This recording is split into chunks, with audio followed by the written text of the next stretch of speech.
নিজের বাড়িতে বসতে অবশ্য বসার খুব বেশি জায়গা আছে না কিন্তু নয়।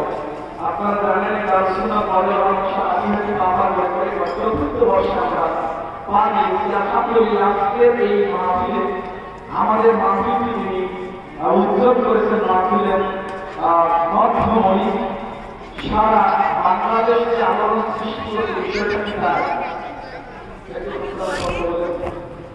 হাফেজ ওয়ালি মাওলানা জাকারিয়া শুধু কি বাংলাদেশের সম্পদ,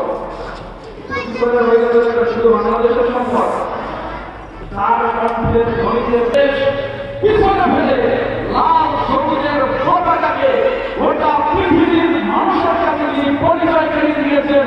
তিনি আর কেউ নন, তিনি হলেন হাফেজ ওয়ালি জাকারিয়া। কথা বলেন ঠিক কিনা?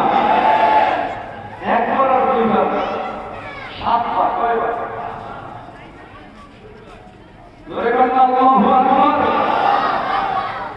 মিশরে, কাতারে, জর্ডানে, সৌদি আরবে, কুয়েতে, ইন্দোনেশিয়ায়, সুদানে, বাহরাইনে বিশ্বজুড়ে ধরে পড়েছে।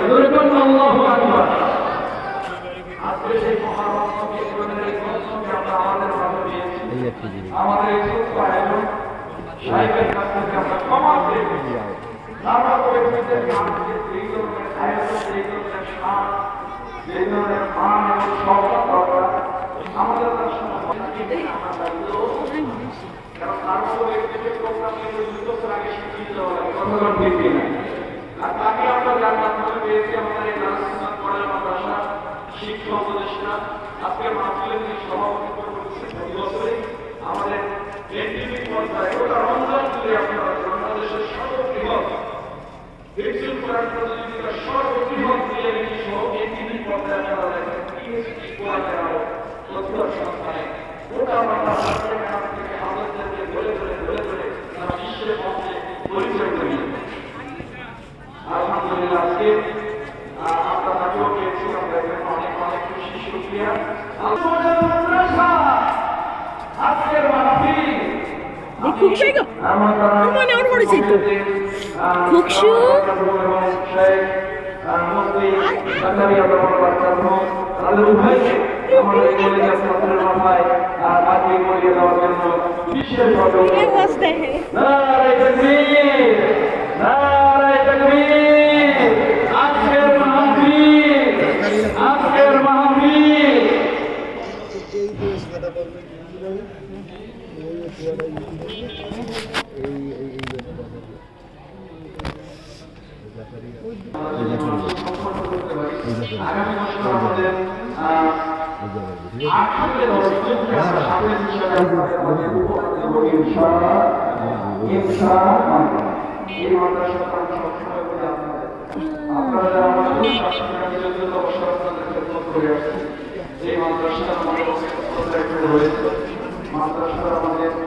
আমরা সম্পূর্ণ পড়ালেখার ব্যবস্থা করে দিচ্ছি।